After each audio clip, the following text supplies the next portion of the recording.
bolajonlar, biz sizlar bilan hozir sifat so'z turkumi mavzusi asosida Zumrador va Qimmattoy metodini qo'llab, ularning obrazlarini o'z o'rniga qo'yib joylashtiramiz. Siz hozir mana shunday yozilgan so'zlarni ularning qarshisiga to'xtab joylashingiz kerak. Vaziyat tushunarlimi?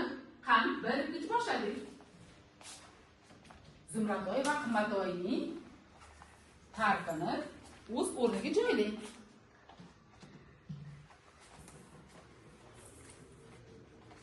Barakalla. Tartibli va chiroyli joylang. Barakalla. Qani, bolajonlar, endi siz to'g'ri yoki noto'g'ri qo'yganingizni o'quvchilar qarsak ostida biz belgilab olamiz. Uning uchun siz o'qib berasiz. Marhamat. Qani, Zumradorga bergan ta'rifingizni o'qing. Tartibli, mehnatkash, odobli, saxiy. To'g'ri topdingiz. To'g'ri topdingiz. Qani, endi Qimmattoyning ta'riflarini o'qing. Ochiqko'z, odobsiz, dangasa, tartibsiz.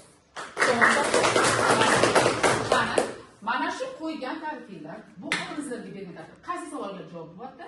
Qanday? Qanday so'rog'iga javob bo'ladi. To'g'ri topdingizmi bolajonlar?